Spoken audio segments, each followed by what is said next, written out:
Okay, ladies and gentlemen, dear participants, it's 10 o'clock and it's time to begin our discussion, which deals with the European Parliament election and their implications for the EU. And we have here 4 panelists who are gonna inform us both about the election itself as well as about the potential consequences for the EU. Some of the topics that we thought we would cover today, of course, include the rise of the far right in the EP election. This was yet another EP election in which the far-right parties could strengthen their position within the European Parliament. We will also talk about the possible majorities in the next European Parliament and the future of coalitions within the EP. And of course, we will cover a topic that has made the headlines this morning as well, which is of course the division of the EU's top jobs and the results of the informal European Council meeting yesterday in the evening. And then we will talk also about the EU's political agenda and the priorities for the coming years as well. And then, of course, the idea is also to let you join in the discussion and bring up your own topics. So my name is Tuomas Isomarkku. I'm a senior research fellow at the Finnish Institute of International Affairs, and I will be chairing this session.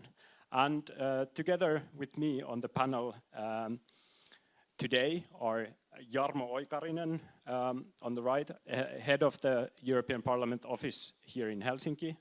Then Manuel Müller, senior research fellow at FIA and our leading expert on EU elections and the European Parliament. And then here in the middle, we have Totti Sivonen, who is the executive director of Eurooppalainen Suomi, the European movement Finland. And then Hanna Tuominen, university lecturer at the University of Helsinki, where she also leads the master's program European and Nordic Studies. And I have asked all the participants to give short input statements of no more than 5 minutes, just their personal key takeaways from the EP election, as well as looking ahead towards the coming 5-year term of the EU. And Jarmo has agreed to start, so go ahead.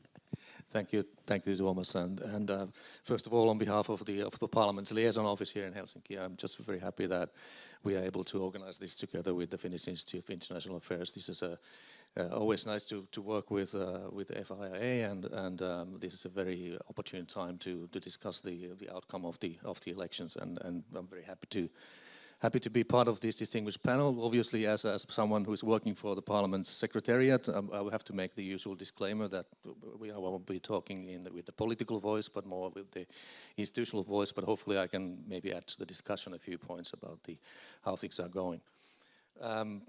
First of all, we have the elections now behind us, and that, of course, was quite a bit of work. For us and a major campaign, the second largest democratic elections in the world after the Indian elections, which took place in more or less in the same campaign period. The turnout Europe-wide was over 51%, which is the highest ever after the 2004 Big Bang of enlargement. So that was very positive. In Sweden and Denmark, our closest Nordic neighbors, the turnout was even higher than the EU average. In Finland, we lagged behind. That might be something for us in Finland to ponder going forward. What has happened after that is that last week the Conference of Presidents of the Parliament, the outgoing Parliament, met and discussed the election results, and on that basis, there was a mandate for President Roberto Metsola to attend the informal summit of the heads of state and government yesterday, and basically the message that she gave to the summit was that the constructive center held in the elections, and of course, I mean, just looking at the numbers, of course, Parliament does not predict what will happen between now and the constituent session of the Parliament in the middle of July. But the projection as it is on the basis of the election results and on the basis of what the Secretariat knows, the parties who came up in positions 1, 2 and 3 are exactly the same parties, same political groups that came up on those positions 1, 2 and 3 in the elections in 2019. So that kind of gives credit to President Metsola's statement that the constructive center did hold. What will happen next is that obviously there was no conclusive decisions made in the informal European Council yesterday, but there will be another one, a more formal one, where the decisions are supposed to be taking place, as well as the strategic document for the next 5 years is intended to be adopted by the Council, and Parliament obviously will play a role in this. Actually, we're going to be a meeting between once again between the Conference of Presidents of the European Parliament and Charles Michel, the President of the European Council, already this coming Thursday, and there will be another meeting actually taking place before the next European Council next week. So on Wednesday, there will be consultation between the Parliament and the Council on what is going to happen. And if all things work out, the Parliament has also indicated that there could be a consultation between the President-elect or the candidate for the President of the Commission, if the European Council is able to decide on the person already on the 2nd of July, so basically exactly in 2 weeks' time. And Parliament has also indicated that it is prepared to move ahead without delay in terms of election of the presidents. This is something obviously that in the context of the current international situation, it is something which seems to become more and more of a political priority to act fast.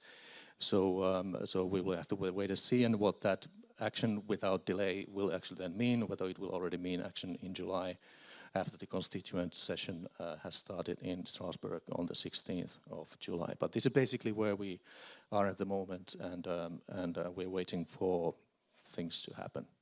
But I'll leave it there, and we can go ahead. Thank you. And then Manuel. Hello? Good. So, thank you very much.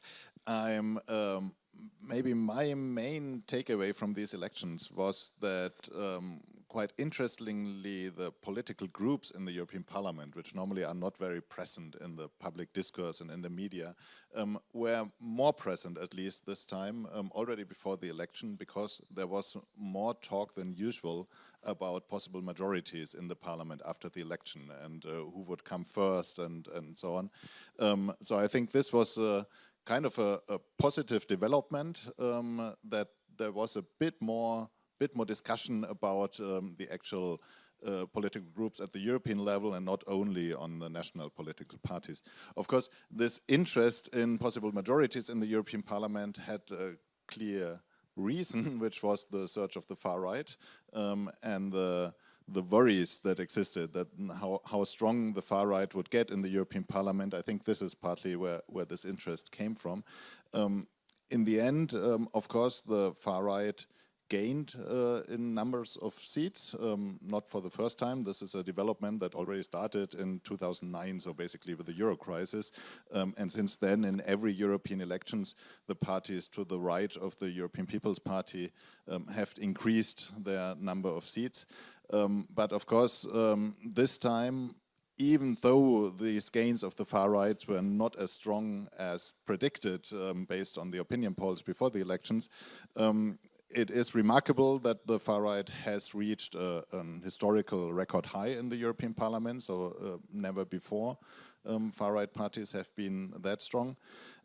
And also, and maybe even more importantly, the far right now seems to start being part of this majority formation game.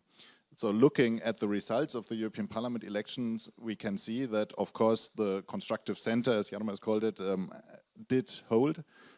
So the three biggest groups, the center-right European People's Party, the Social Democrats, and the Liberals, are still the three biggest groups, and they still have a clear majority in the parliament, especially if we also add the Greens. So there is the political center is still having a comfortable majority. But the two important developments in terms of majority building is that so far there has been an alternative center-left majority based on the Social Democrats, Liberals, Green and Left, who were very close to a majority, and then together with defectors from other political groups or non-attached members, in some cases could build a majority during the last 5 years, which was important in climate policy, for example, or social and employment policy. And this center-left alternative majority doesn't exist anymore, so this will certainly be something that will change EU policy making over the next years. And then the other interesting development has been this debate about opening majority building to the right, which has mostly originated from the European People's Party, which has said that there should be a firewall, a cordon sanitaire towards the very far right, but that there are some parties within the two far right groups, the ECR and the ID, that one could cooperate with. And Manfred Weber, the leader of the EPP, came up with the 3 criteria of pro-European, pro-Ukraine and pro-rule of law as kind of a measure stick with which parties to cooperate. But then again, it sometimes has been very clear which parties the EPP actually considers to meet these criteria. They have been very clear on some specific parties, so in their view, the Italian governing party does meet the criteria, whereas the French opposition far-right party does not. But it's not in every case, it's completely clear who is seen as pro-EU by the EPP and who is not. And this then, of course, has led to many doubts and a lot of criticism by the center-left parties, the Social Democrats and the Liberals, who have said that they don't want to cooperate with any parties from the two far-right groups at all, and are trying to pressure now the EPP to also abstain from any cooperation, which then would basically mean that without a center-left majority and without any wish to cooperate with the ECR and the ID, basically the only majority option that would be left is this grand coalition of the constructive center, which is also an interesting development, because in the past we have always had this flexible majority building, and it could turn out that in the future the parties of the center, or the political groups of the center, will have to cooperate much more closer than in the past, because there aren't really any alternatives left. Well, the EPP, of course, is still in a way trying to introduce this opening to the right, at least punctually and with some parties. And it will be interesting to see over the next weeks and months and years how this develops further, and whether in the end there will be this opening and shift to the right, or this more compact political center. Thank you very much, Manuel. And then we move to Totti. Thank you. Yeah, as it has been established, it was sort of the center held its ground, while the far rights also made considerable gains. And maybe to build on what Manuel was saying there on the far right and it gains, my what was interesting to me was seeing that the sort of support among European youth for the far right, especially in Germany and France, has been increasing. I think in Germany there was around 10 points increase in the support for the AfD among youth aged 24 to 30, which is quite considerable. And also in France, the National Rally, I think, also increased its support from the youth by 10%. So these are quite significant numbers, and especially in France, the National Rally took around 30% of the youth vote, which is quite a considerable number. So it seems to me that there is sort of an increasing number of youth in Europe who have found their political home in the far right. It has been getting bigger. It's bigger since 2019, and it will probably continue to increase. And this will have, of course, effects for European politics, because political allegiances that are formed in the youth tend to last quite a long time. So I think it will definitely be a factor to play in the coming years, or if not decades to come. Thank you, Totti, and then Hanna, please. Okay, good morning. Also on my behalf, I will analyze the situation from the perspective of EU values, because that's based on my research and forthcoming edited volume on EU values. When I look at the elections, the starting point is that actually the European Parliament has been considered in research as the conscience of the EU. So this is quite interesting starting point. And secondly, if we think about the Parliament, it of course has democratic legitimacy as an institution. And I would say that the third point is that actually the EU citizens are quite eager to see European Parliament to act in value questions.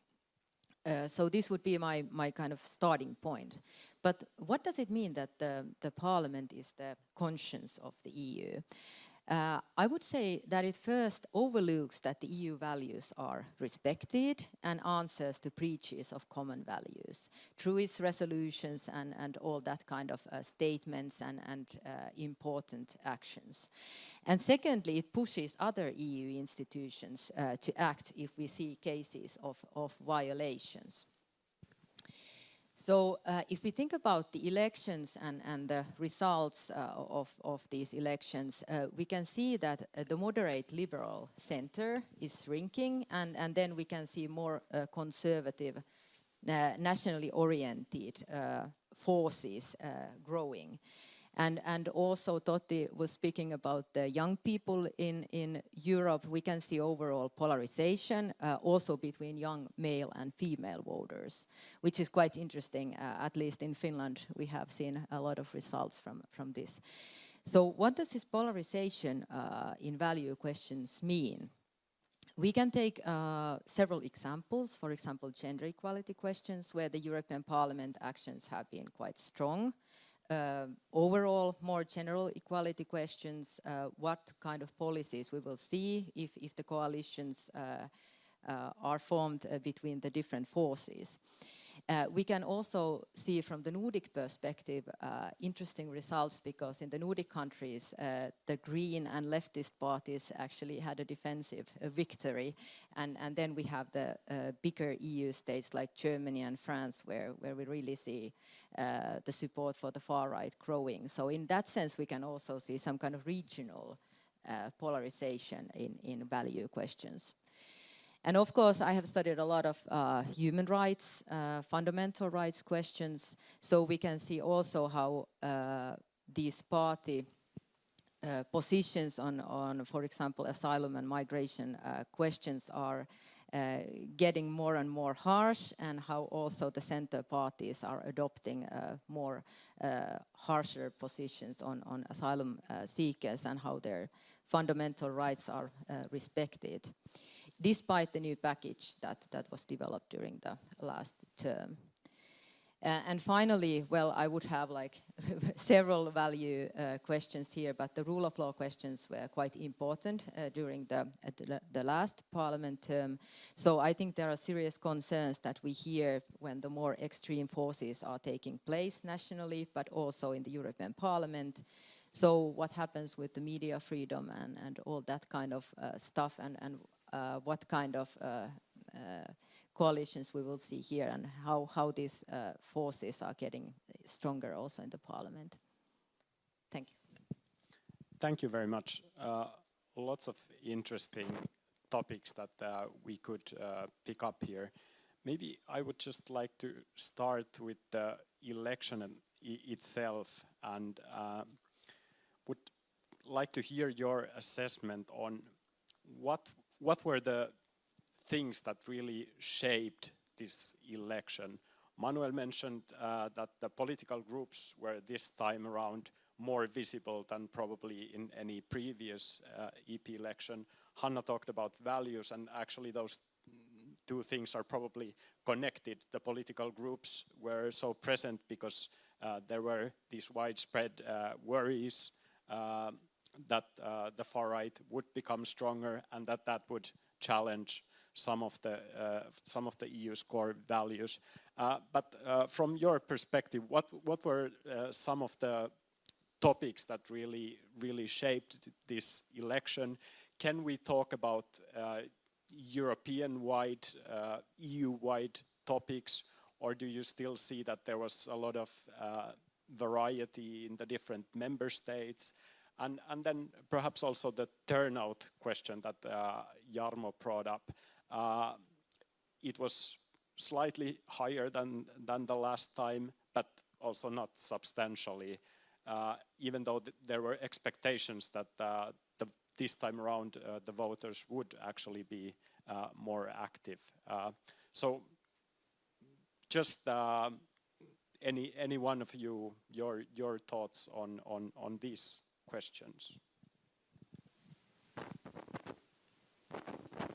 Should I start? Sure. Okay. Can you hear me? Yes? Well, if we think about European-wide issues, I think this time the left, Green and Social Democrats actually attacked the far-right parties and their policies on asylum and migration issues. And at least in Finland, we saw that it wasn't easy for the center or the EPP party, for example, to take its position, for example, on the Rwanda model, which caused a lot of complexities also in the Finnish election debate, because Prime Minister Orpo couldn't really make up his mind what is the position of the national coalition in Finland. And then there was a lot of debate, what is this Rwanda model actually, and should we follow it, and what does it mean? And then finally Orpo was speaking about cooperation with the third countries, which is, I would say, as a researcher, is quite different than the Rwanda model. So I think at least migration and asylum issues were very much debated all over Europe and also in Finland.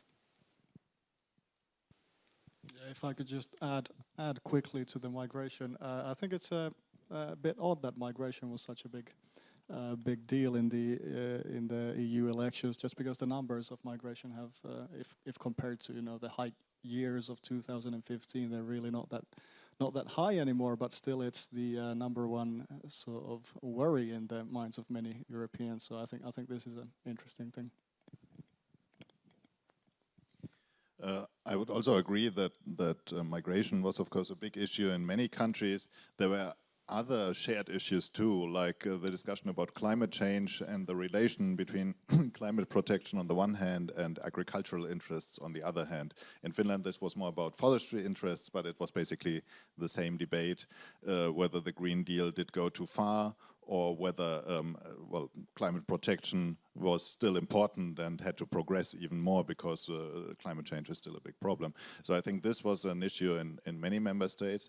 Then, of course, the war in Ukraine and foreign policy, although this debate looked very different through different national perspectives. So the question of what was actually at stake in the debate about the war in Ukraine was very different, because in some countries there are obviously parties who say we should end the war immediately and have peace negotiations with Russia, whereas in Finland this position is completely absent in the political discourse, and it was more about sending ground troops or not.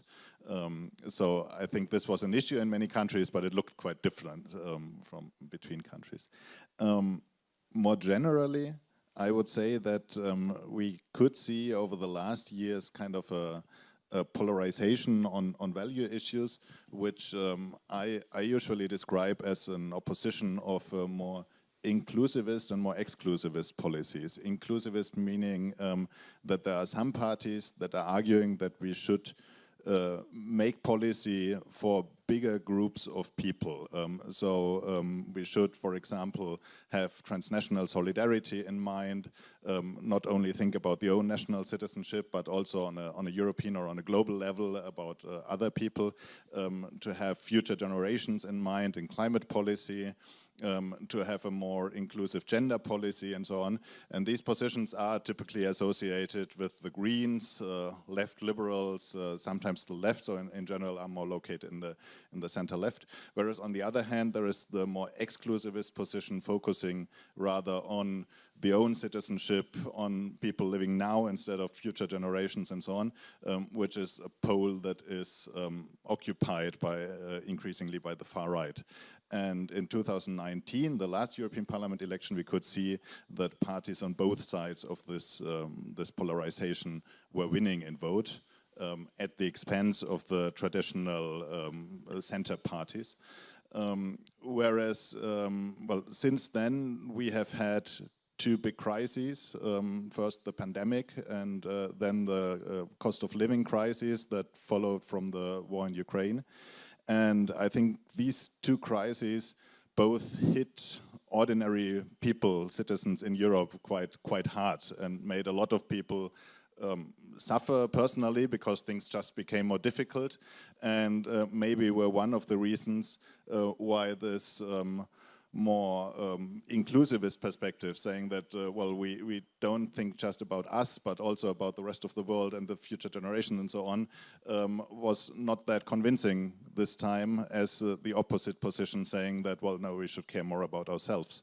I think this could be an explanation, of course, with a lot of nuances then in detail, but as a general explanation, I think this is something that could be true not only for some member states, but for the EU as a whole. Yeah, I think the colleagues here, I mean, they've already brought up most of the things. Just from just a personal perspective, I 100% agree that if there was a European-wide discussion, and I think that, I mean, there were much of the discussion also in the member states, certainly here in Finland, was also quite national in character, the way it was carried out in the public. But obviously there are these major moving trains to which the European Union will have to react and has already reacted. So there was a kind of a status quo and where we are at the moment, and then one should look at what's going to happen in the future. One obviously is Ukraine, with all of its dimensions, from the situation at the front line, the question of supporting Ukraine, the possible reconstruction of Ukraine after hopefully the war will end at some point, and then the question of membership of Ukraine. And this, of course, have to do with the whole security domain in terms of EU's foreign and security policy. And then the second one is the issue of Europe's competitiveness in the world economy. There was also discussion in Finland, obviously, about an ongoing discussion about how to attract investments, and that links with the issue of EU's finances and budgetary resources. Then the third one, obviously, is climate change. Manuel very well described, I mean, the political debate on that, but obviously we cannot control what actually happens in terms of the climate change. So that is also something where we might be just guessing what's going to happen and how our actions will actually influence climate change, and obviously that also has a linkage to way economy works.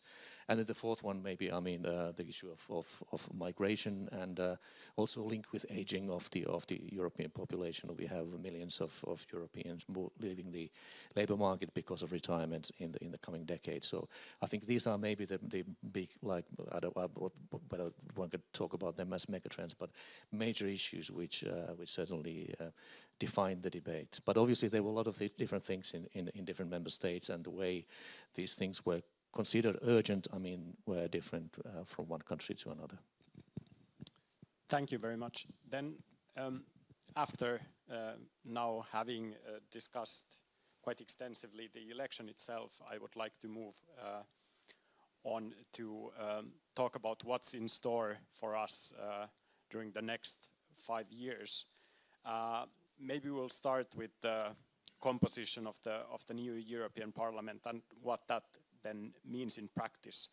Manuel already mentioned the kind of coalition options that are now being discussed, but how do you think that this situation in which the center still holds, as you say, but the far right is stronger than it has been previously, how do you think it will affect the day-to-day work of the European Parliament?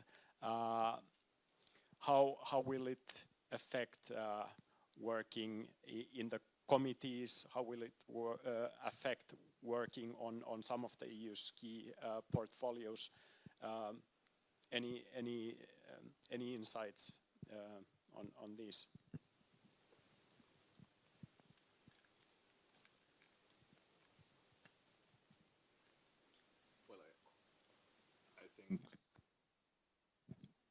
I think one of the immediate effects has been that it has created a lot of mistrust within the political center and between the main parties of the political center, because of what I mentioned before, this temptation of the EPP to open towards the far right, or at least towards some parties of the far right, in order to maximize its own power position as the party at the center of the parliament, without which no majorities are possible. This has been met with a lot of mistrust by the center left, and of course mistrust within the political center that is needed to build majorities in the parliament is always a problem. So from my perspective, it would make a lot of sense now to focus on measures that can help to overcome this mistrust, which might be, for example, some kind of coalition agreement between the parties of the center, laying down some kind of common agenda and some kind of common working procedures and so on for the next 5 years. Of course, this is something that we didn't have so far in the European Parliament, because the European Parliament is known for its flexible majorities, and that all coalition building is pretty informal only. But I think this is something that might have to change under this effects of the rise of the far right, because the center has come under pressure, and the question whether the center will still work with its diminished majority. I mean, they still have a majority, but it becomes more complicated if there are more defectors, and if well, there's more mistrust, and it becomes more difficult to build compromises. So I think a focus on making the center work for the next 5 years would make a lot of sense now. Of course, the problem with coalition talks is that they always take time. And right now there is a lot of pressure to get over with, for example, the nomination of the top jobs, and to elect Ursula von der Leyen as Commission President as soon as possible. In my view, the political parties should not let themselves be put under too much pressure. Maybe it makes sense to shift the election of Ursula von der Leyen from July to September. To have some more time to work out how majorities can function over the next 5 years. But of course, this is a discussion that is going on right now in Brussels. Yeah, but I don't want to predict the future in terms of the political makeup of the parliament, obviously. But maybe it's good to just maybe stress some of the points that Manuel already raised, especially the fact that institutionally European Parliament is very different from most of the national parliaments, in a sense that there is no government opposition setting in the European Parliament. And that means, just like Manuel said, that the coalitions tend to be flexible, and even within a major legislative file, the majorities in the voting can change and shift. And this is something to keep in mind. That, I mean, usually the kind of coalition creation happens at the start of the legislature when it comes to these prominent positions. And now it seems that the European Parliament elections are going to have an effect not only in terms of the Commission President, but also other top jobs to a certain degree. So we'll have to wait and see how it works out. But when it comes to the actual work in the committees, what Thomas was asking, then of course, I mean, in most cases, I mean, you proceed by voting on amendment and by amendment, paragraph by paragraph, in terms of the text in front of the politicians, and you will always find a majority, because you vote for and against, and the majority always emerges. So, in terms of the Parliament's ability to act as a legislator, I do not see a major effect in terms of the election result. Obviously, politically, it can have different kinds of effects depending on how the political groups work with one another. In that sense, Parliament, in terms of functioning, is an easier institution because simple majorities are enough, whereas in the case of the Council, where the member states are convening and making decisions as the second chamber of the legislative process, they have the qualified majority decision making in most of the cases, which means that this kind of political diversity among the member states can have a much more of a functional effect on how things work out. But yes, I mean, we'll have to wait and see and how things will shape up from here to the middle of July and then going forward. Yes, I would just add that we don't have to look only to the relationships between the political groups, but we have to look also inside the groups, because there are different kind of more conservative and more liberal forces inside the parties, and we have very different 27 national parties, and they try to kind of find compromises, and at the moment it seems that in the center some of the people are ready to accept more the kind of far-right opinions and mainstream their opinions, for example, in migration, but then others are not. So this is something that needs to be taken into account, and I think the main idea behind this is that some of the members think that if they adopt these positions, they can decrease the far right and support for the far right, but still it hasn't worked out that way. So I think that is one of the big issues here. And I would say that Finland is quite an interesting example if you look at our government and how these parties actually manage to do cooperation in the government, because at least here we can see that overall they kind of agree on the Europe politics, but then we have seen a lot of surprises as well. So we never know what's up next. So I think in the future we will see more surprises in different issues. Yeah, I'm also expecting more surprises in the future, definitely. And it was very interesting what Manuel said about the sort of growing distrust in the center. I think there's this sort of feeling that the EPP is maybe opening up towards the right there, which of course might not please, for example, the S&D But I think there's a bit of ambiguity as to who we or what parties we characterize as far right and what don't we. For example, Meloni's party in Italy has been suppressing media freedom, which is very grave and I think very worrying trend in Europe. So this is definitely something to take into account too. I think, or I believe in the sort of survival of the Grand Coalition, with perhaps the Greens joining there. We'll see, obviously, but I think with the growing votes of the far right in Europe, the more traditional parties have to take this into account more and more. The sort of pressures coming from the far right. Okay, there are still two bigger issues I would like us to tackle before we open up the floor for questions. First, yesterday there was the informal European Council, and no decision was taken so far. But how do you think this top jobs discussion is going to be like? It seemed before yesterday's informal European Council actually that a consensus would be emerging in record time, but now it may still take a bit more time. What are your expectations for that process?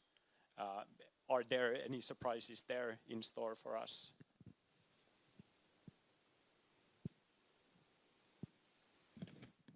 Yeah, I mean, we were expecting for a quicker agreement. I was reading the news yesterday, and then I saw this quote for some EU official or diplomat who said that there's always surprises in the top job debate, which of course happened. Now it seems like the EPP wants to divide the council presidency into a sort of EPP and S&D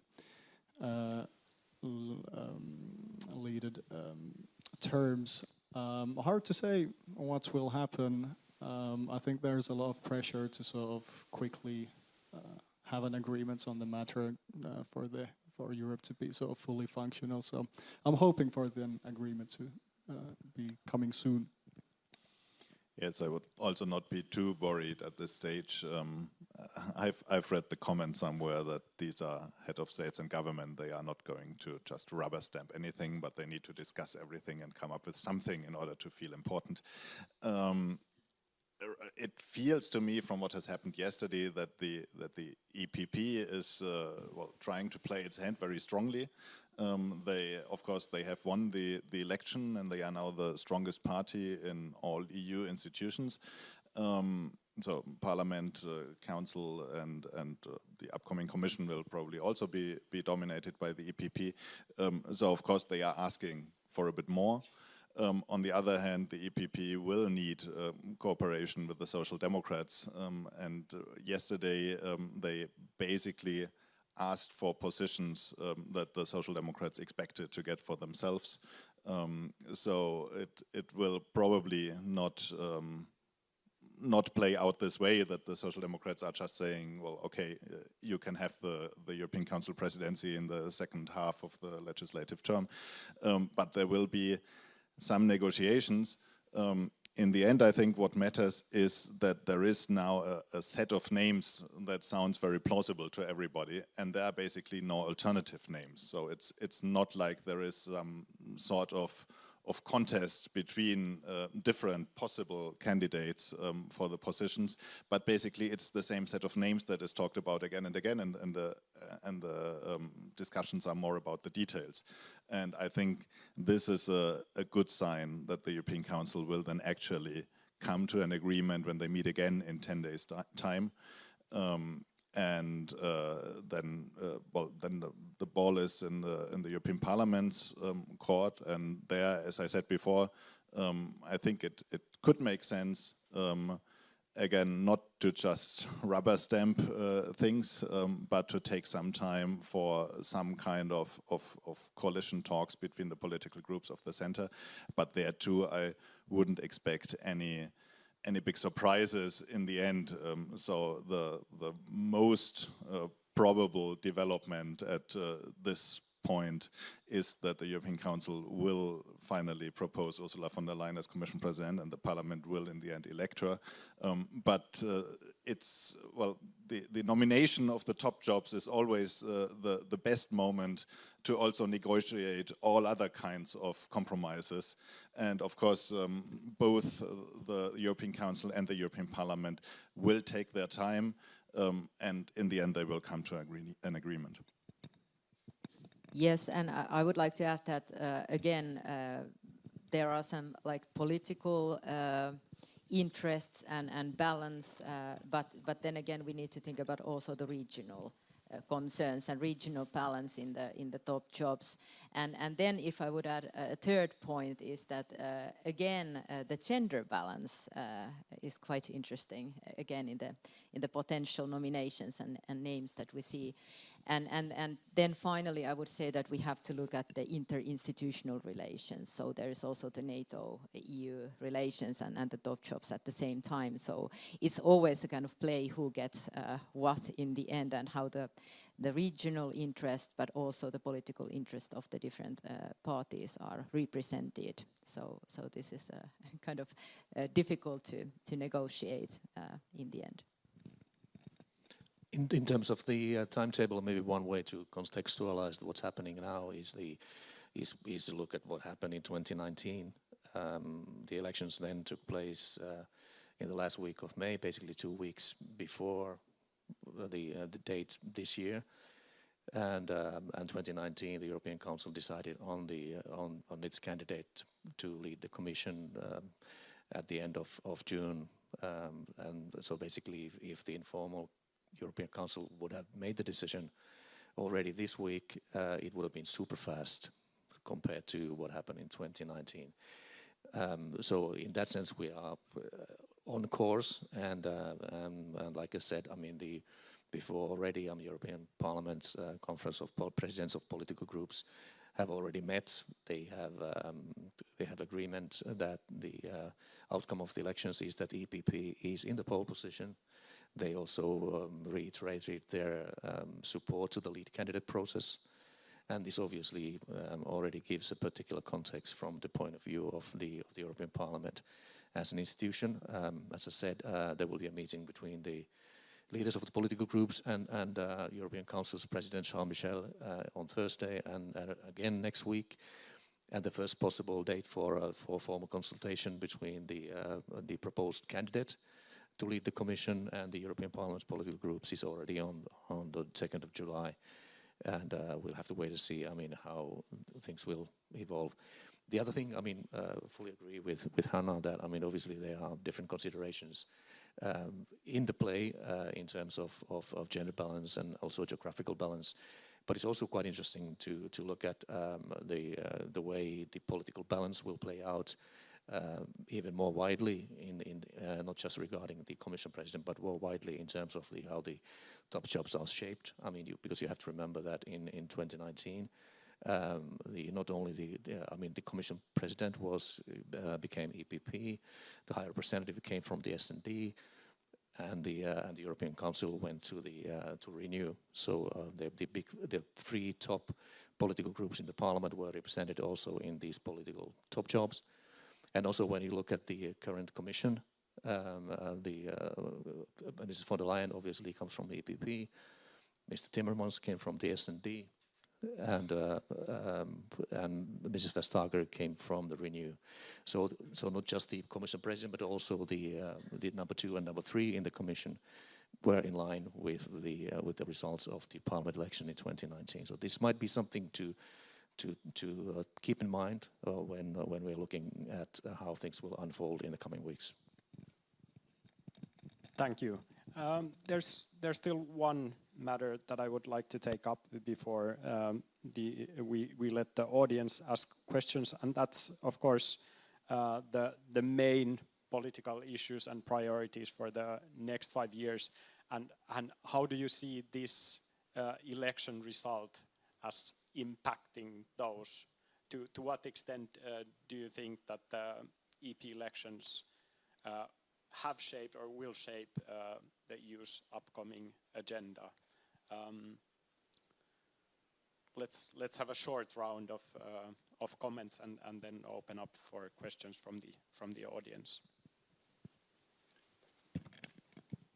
Yeah, I think the defining themes during the next 5 years will be the themes that were talked about in the election quite a lot. So defense, security, and migration, of course. I mean, there was the sort of political priorities draft list, which was leaked during the spring from the Commission. I think it mentioned environments one time, and it was in the context of a business-friendly environment. So I think this sort of signals that there's a sort of exhaustion into environmental legislature in the EU, and this I think will influence the next 5 years. I don't think it's going to disappear altogether. I think it's going to stay there. I just don't think it will be sort of talked about as much. But for example, the Draghi report, which is bound to come soon, Draghi was speaking about it, and there was this sort of idea on the European industrial policy and having a sort of carbon-free energy system at the heart of it. So I think the green transition will stay in the important topics, but just it won't be talked about as much. Yes, I would also agree that the climate issues are more interest-based, and of course we have discussed a lot about security issues, but at least in Finland we tend to think security as a comprehensive or wider security, and then it's of course related to food security, different kind of preparedness, which was also due to the COVID pandemic, and all these kind of things. So I think the approach to climate issues is more securitized, and also to the competitiveness, we need to think about climate issues there, and also then, of course, internal stability and peace inside the EU between different groups when there's more and more polarization. This is also one quite important aspect of internal security, and I think in Finland, we didn't discuss much about social justice or just transition during the election debates, but elsewhere in Europe, I think these topics were quite prominent. So in that sense, maybe these issues will come up. So let's see.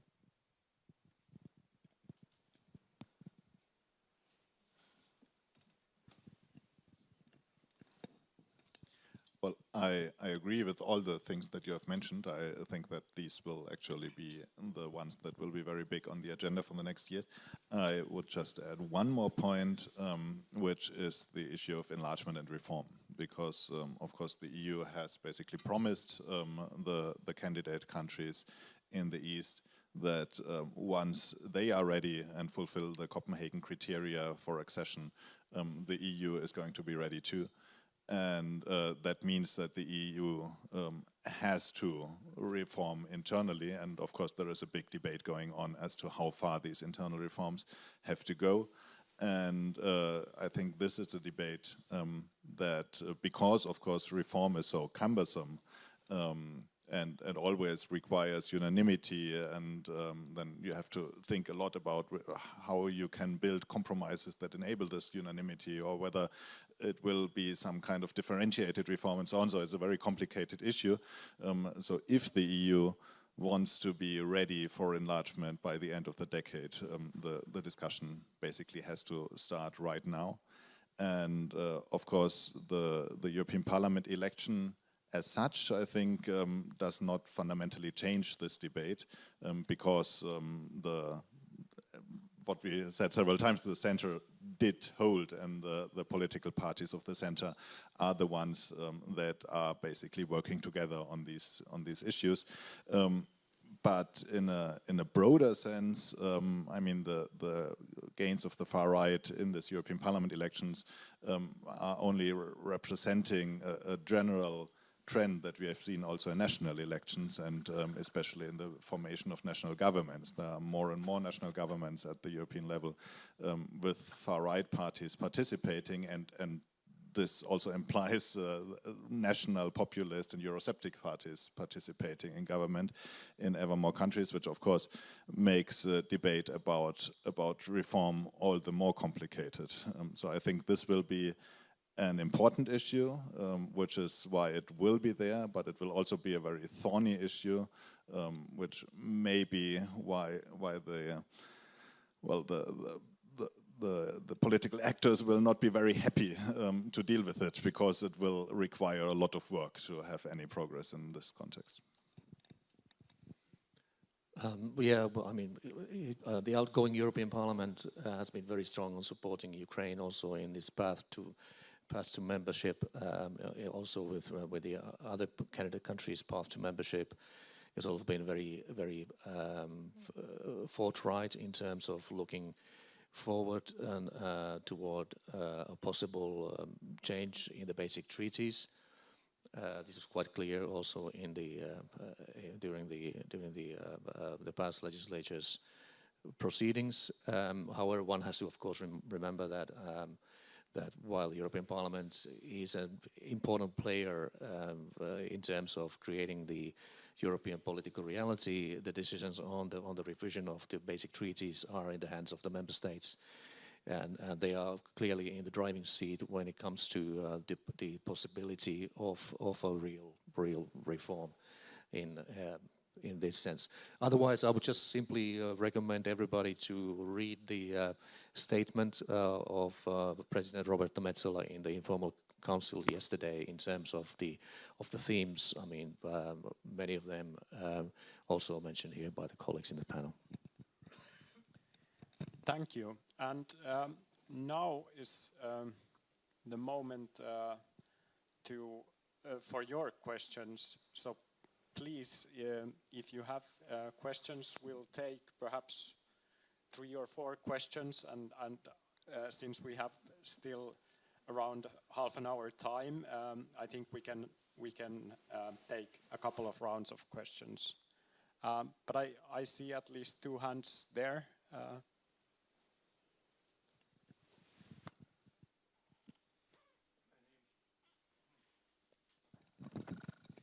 My name is Risto Veltheim, I'm a former diplomat. Thank you very much for a very interesting discussion on the results of EP elections. If you had asked me what was the major result of EP elections, I would have said it's the collapse of Macronism, the collapse of French President Emmanuel Macron and his party. Rassemblement National won in the elections 30%. Now the polls give them 35%. The French government after the parliamentary elections will be completely different. If, for instance, Macron has to ask Jordan Bardella to form the new government, then we will have a new Orban on the shores of Atlantic. So my only conclusion is that the big loser of these elections was, unfortunately, Ukraine. You mentioned, many of you, that EPP kept the power and the majority, but they have to take this situation much more into consideration in all future decisions. Unfortunately, this is my analysis of the situation. Thank you very much. Thank you. Okay, there was no question there, but I'm sure this is something that you can comment on. And there was another hand, I think, also back there.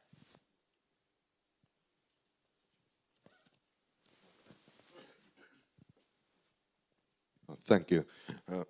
Joakim Kullas from Uusi Suomi newspaper. If EPP gets 2.5 years to chair the European Council, who is the most likely candidate for the job? And the second question is, how certain is von der Leyen's second term? Some people say there's no drama, but there are other kinds of talks about that also. Thank you. I think we could still take one or two questions more if there are more questions. But I don't see any more hands, so we'll just start with these two big topics. So Macron, and then also von der Leyen's second term, and the possibility of a president of the European Council from the EPP for 2.5 years.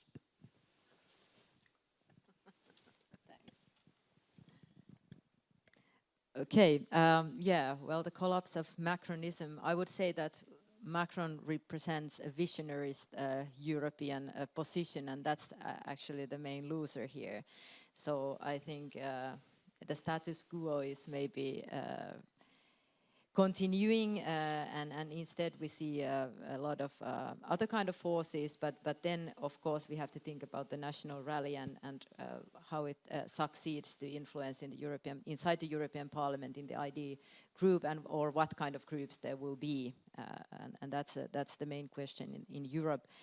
And of course also if we think about the national situations, they always influence more on the European politics, of course, than the European Parliament. So we will see, but of course, I would say that the visionarist European thinking is losing here, and maybe Ukraine as well.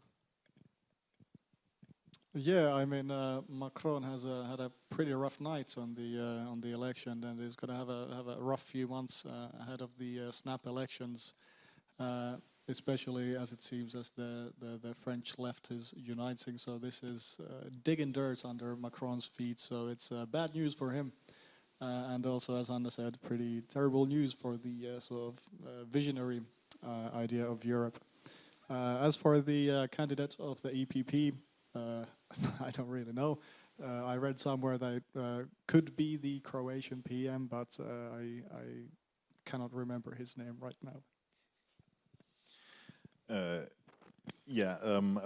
About Macron, I agree that 5 years ago, in the 2019 elections, there were basically two big winners, the Greens and the Macronist camp, so some kind of social liberal cosmopolitan vision, and of course they were the losers in this election, although it must be reminded that both the Greens and the Liberals are still at historically quite good levels. So I think for the Greens this was the second best European election in their history, after 2019, of course, and for the Liberals it was the third best European election result. So it's not like this has completely plummeted. But of course in France, for Macron, he is in big trouble, and I think he took now a great gamble with this early elections. Maybe it will pay out. I mean, when we look at the French campaign right now, we see that also the right and the far right are having a lot of trouble now building alliances and so on. It could be that in the end the big winner will be the left camp, who have been very quick in allying, but of course it's very, very open, everything, and we will only know more once the election is over. And then I think it is also a very important and correct point to look at the government formation and the importance of the national member state governments in the Council for European policy making, because of course we are now focusing on the European Parliament election because it has just taken place, but the Council is at least as powerful as the Parliament on all decision-making issues, and if the far right gains in the Council by participating in more member state governments, this will also have an impact then on European policy. With regard to the EPP candidate, well, I think it would be a lot of guesswork to come up now with anything. I'm not entirely sure whether the EPP actually is completely serious about this claim of having this position, or whether it's more of a bargaining chip in the discussion in order to put some pressure on the Social Democrats not to be too complicated on some other issues. So I think it is still in a big bargaining phase. It could be that in the end the EPP will get this position in the second half of the 5 years. But I think it is really very early to speculate here.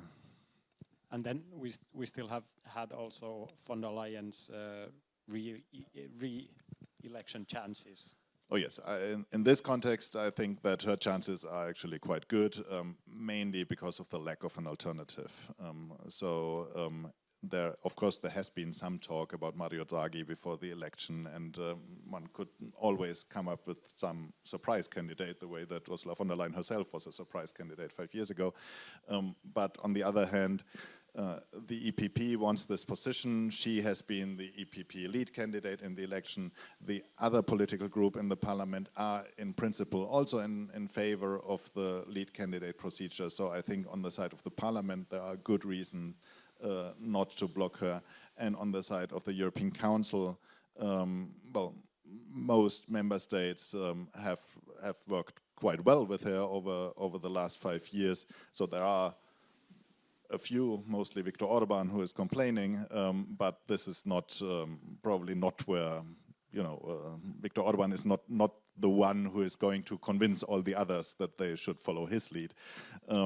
So I think in the European Council there is rather an interest not to complicate matters, and this all in all would bring me to the expectation that in the end they will nominate Ursula von der Leyen and the parliament will elect her, although of course a lot can still happen because all the bargaining is still going on. Very briefly, on France, not to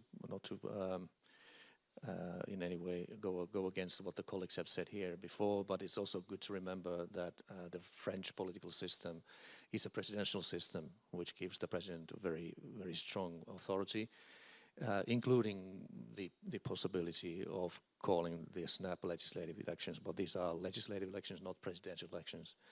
It means that Macron will stay in the European Council as the representative of France, as the president of France. Regarding von der Leyen, I just go back to what was discussed in the Conference of Presidents of Political Groups of the European Parliament last week, and what President Metsola stated yesterday in terms of the political groups of the Parliament, agreeing that the EPP as a political group has won the elections, and their commitment to the lead candidate process. So I think that already tells quite a lot about what would be the Parliament's stance in this regard. Okay, do we have more questions from the audience at this point? Yes.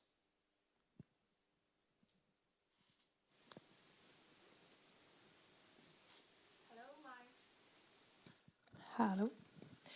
My name is Hannah Welland. I'm from the Embassy of Sweden here in Helsinki. I have 2 questions, if I may. The first is what you think of the prognosis or the possibilities to go from discussion to action of a new EU charter. For example, that have been discussed both in Finland and Sweden, the willingness of the national governments to go from consensus to qualified majority when it comes to the common security and foreign policy within the EU.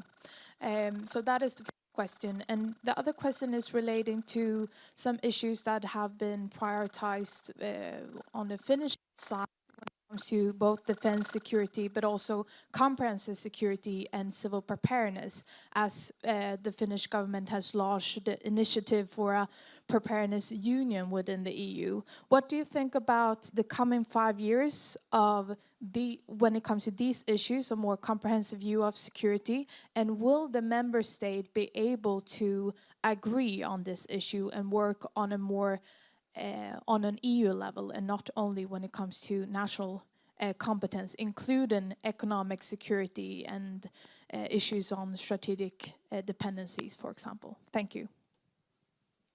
Thank you. And do we have other questions still? No, at this point, no other questions. So maybe I'll just add one. So we have already been talking about France here and the potential possible political changes in France and how that affects the EU. Then we also have Germany. I think the results for the German government were also quite significant for its role both in domestic politics and at the EU level. But is there something that you would like to comment on that as well? So maybe we'll go with these 3 questions for now. You can also just pick one if you like. Yeah, I could take the preparedness union and Finnish policy. Preparing is very difficult, and it's very difficult to get the kind of general support for this kind of policy because it's so much in the future. And of course, we have seen a lot of issues also in the Finnish debate about the economic security and how EU-level agreement could be reached on these topics because we have so different regional interests and member states' interest in economic issues and how the budget will be developing in the future. But I would also raise the question of EU-level agreement on harder security issues. So, of course, the defense policy and how we deal with investments and all this research and other kind of development, how we support the development industry and how to agree on EU level that we can really prepare to future crises together. So I don't speculate how to deal, but I think this is one of the topics that needs to be discussed a lot during the next term.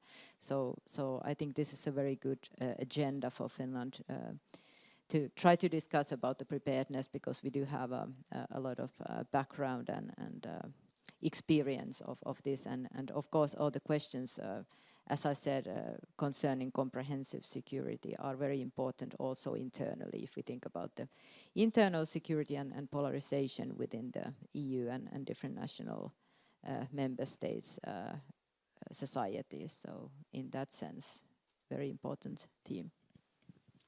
Yeah, I agree. I mean, Finland has been pushing for the notion of comprehensive security for quite a long time, and I think that they've sort of sniffed an opportunity to push it even further with the preparedness union. Now that security is a large piece of debate and discussion in the EU. So I think it's the best chance so far to sort of push forward the preparedness aspect. Yeah, also because Finland is seen as a role model in this. In this matter by many EU member states, so it could at least influence the discussion, although then passing from talking to action, of course, is always difficult because it is because in general EU policy making is difficult, because you always need to have a majority not only in the parliament but also in the council, and in the council it's always at least a qualified majority if it isn't unanimity. So of course this makes things difficult even when you basically have a majority agreeing on something, which brings me to the next point, the issue of qualified majority voting, which of course is related to the question of enlargement and reform, which I mentioned earlier. I think the European Parliament has been very clear on this. They came up last year with their proposals for treaty reform, which are very far-reaching, and the European Parliament has basically made clear that it is in favor of majority voting on all issues, so that there should basically be no veto rights for member states left in any regard. which of course would be good for the EU's capacity to act, and in my view also for the EU democracy, because it would make democratic majority decisions more prominent at the European level. But of course it will be difficult to have an agreement on something like this among the member states, which is necessary for treaty reform. So maybe it's more plausible that in the end there will be some much less far-reaching agreement that very likely will focus on foreign and security policy, because this is where we have the most agreement among member states. Even there are still several governments who do not want to see any of this, but it could be that there will be at least some potentially with some differentiated construction, but at least some agreement to proceed on more foreign qualified majority voting. With regard to Germany, of course, there have been a lot of discussions now going on in Germany about the electoral results and what that means for the government, because all the government parties lost big. And there has been a lot of infighting among the German coalition parties even before. And now all of them basically are drawing the conclusion that they must well, be more successful in having their own policies implemented. So there will, it's quite likely that there will be even more infighting also over the next months. And of course, there are regional elections coming up in Germany in some of the Bundesländer. And in these regional elections, the far right is again expected to win big, and there might be even problems with regional government formation. So it's quite likely that this kind of crisis debate is going to go on in Germany over the next months. And then, of course, next year is already the next federal election. There has been some talk now about the possibility of anticipated federal elections, but I think this is very unlikely. First, because in Germany there is no tradition of dissolving the parliament. It has been done very, very rarely. It's also a complicated procedure to do it legally. And then with the regular federal elections already next year, I think it's more likely that we will see political parties switch in campaign mode quite early, and it remains to be seen how much the federal government is able to agree on and actually implement before the elections. This, of course, is also a certain risk for Ukraine. Because, for example, the German Social Democrats, who are of course leading the government, have lost many votes now in the European Parliament election to a new left-wing populist party, well, left-wing nationalist populist party that has been that has a clear focus on the idea that we should have peace negotiations with Putin right now. And of course, seeing many of their voters defect to a party that is very open in campaigning for this might have an impact on the Social Democrats too. So they might think, well, maybe we should talk more about peace. And of course, this has been a position that has been present among the German Social Democrats even before. So it could be that there will be internal discussions also within the government parties about how much aid for Ukraine can still be explained to the national electorate. Although in the end, the German government as such, of course, is very much in favor of continuing supporting Ukraine. So it's rather a discussion with the electorate and doubts about how to convince the voters that this is the way to keep on. So I think things may become more complicated in Germany, although the government as such is quite certain to be, well, trying to do as much as it thinks can be presented to the national public on this issue. on the EU basic treaties. Of course, I mean, in the longer perspective, one can say that in the 1980s, 1990s, early 2000s were very active in terms of EU basic treaty changes. Basically, there was a treaty change in every election cycle, but there hasn't been one since 2009 and the Lisbon Treaty. And like Manuel said, I mean, European Parliament worked on this, the Constitutional Affairs Committee, and then finally plenary adopted Parliament's position. But of course, I mean, at the end of the day, I mean, this is in the hands of the member states what to do about that. The Parliament has very far-going proposals in its position regarding the qualified majority voting. But if I'm correct, I'm not an expert on the Council decision making. But I think that in the area of common foreign and security policy, the going towards more qualified majority voting is actually does not require a treaty change, but at the initiative of the High Representative for CFSP, it is possible for the member state to go for qualified majority voting. It just has not been the practice, but that's already in the Lisbon Treaty. I mean, you have to fact check this, but I think that's the way it works. So I think that, and if I'm correct, I mean, Finland and Sweden have been in part of this Germany-led group which has been discussing the qualified majority voting in CFSP. But I think that from the positions of the outgoing parliament, one could decipher that the parliament certainly would be in favor of that. But one has to see how things come up when the new parliament gets organized. On Germany, I will just only mention the fact that 64%, so almost 2/3 of the German electorate voted. Turnout 64% in the elections, and if you take that into account and then you add to that Sweden 53%, Denmark 58%, so we are talking about our closest reference countries in terms of to whom we in Finland like to compare ourselves to.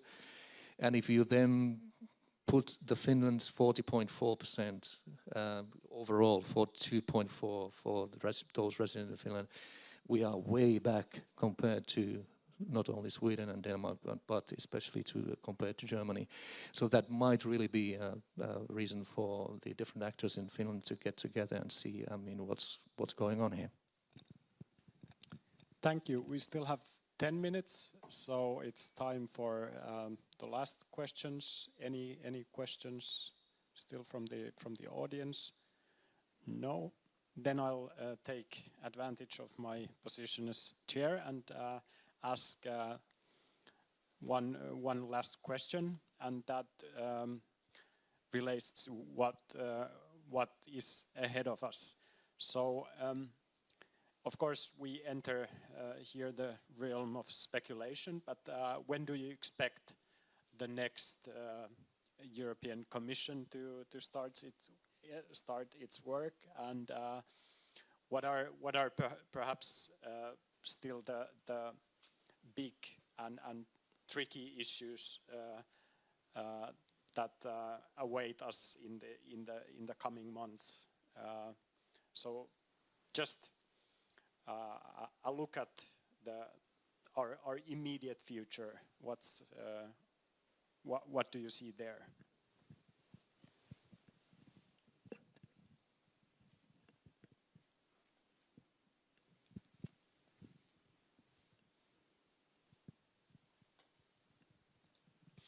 Well, the regular timeline for the Commission to take office would mean that they start in November, December, maybe even only in January, because of course the nomination of the Commission itself takes a lot of time. Because first we need to have the top jobs issue sorted out that we talked a lot about before. The Commission President has to be elected, and then the member states can formally propose commissioners. Then the Council has to adopt the list of commissioners. This is basically a rubber stamping exercise. And then it goes to the Parliament, and the Parliament has its hearings. And it has been the case in all European Commission nomination procedures in this century, I think, that the Parliament has rejected at least one of the proposed commissioners. Last time it was even 3, one of each political group. There was also some kind of quid pro quo in this context. And I think it's not inconceivable that we will have something like this again, that the European Parliament will not be happy with all the proposals made by the member states. So a new commissioner will then have to be proposed and so on. So this is still a long procedure that will basically take the autumn. And then I would expect, depending on how quick it goes, first with the top jobs and then with the commissioners' hearings, to have the commission take office at some point in winter. And of course, you mentioned it before, the gender balance will also be quite a challenge for the Commission. I have been looking for my blog at the national debates about who might be the commissioners from each country. There are some countries where this is still completely open because, for example, there have just been elections in Belgium and Bulgaria, and they are still forming a government that will then propose the commissioner. But there are other countries like Finland where we basically already have clarity because the government has already said who is going to be the Finnish commissioner, in this case, Sinna Virkkunen. So the debates are in different places right now, but looking at them and trying to get an impression of the overall picture, it emerges that a lot of the proposed commissioners will come from the EPP. The center-left will probably lose influence in the next commission, but also that a lot of the names that are discussed are male. And of course, the Commission presidents in the past have always tried to convince member state governments to put forward more women in order to have a more gender balanced commission. Last time this worked out actually quite well. The last commission was pretty gender balanced, but it remains to be seen whether this is the case also this year, and well, how much negotiation with member state governments it will require in order to well, have a more or less gender balanced commission, because of course this is also important for the European Parliament. The Parliament is probably not going to accept a commission where this balance doesn't exist. Yeah, not much to add to Manuel's very extensive answer. If you're looking for a date and perhaps a time, I would say December 12th at 3:30 would be my educated guess. Excellent. Yes, as a researcher, I don't speculate. But one thing that I find quite interesting is the portfolios of the commissioners, because last time there was a debate about this commissioner on the defender of European way of life. So in a way, what kind of debates we have about the names and portfolios of the commissioners, not to mention defense industry commissioner and that potential position. So I think this could be quite interesting to me to kind of follow what kind of debates are now conducted on the portfolios and their contents. Well, I hope you don't expect me to, as a civil servant, to match Totti's precision in terms of the date and time. But what I can repeat is to say, I mean, what the Parliament's Conference of Presidents of Political Groups and President Metsola have stated, that the Parliament stands ready to move without delay when the candidate for the President of the Commission has been decided in the European Council, and obviously thinking about the overall context in Europe, the urgency of the challenges that are at hand, not only Ukraine but also otherwise. I think that will probably mean that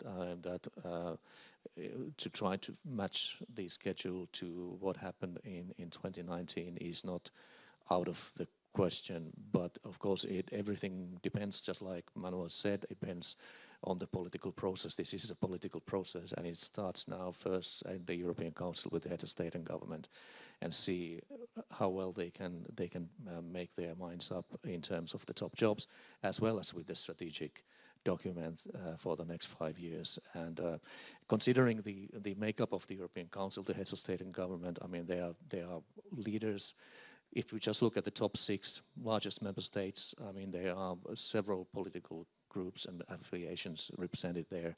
So if they can agree on something, I mean, then it's not unthinkable that things could go quite swiftly as well. But this is politics, and it has to be given its time to happen. Thank you very much. It's now 11:30, and it's time to close this discussion. But I would like to thank all the panelists for their excellent contributions. Also, thanks to the audience for showing up, and thanks to our viewers of the live stream. This discussion is now closed. Thank you very much.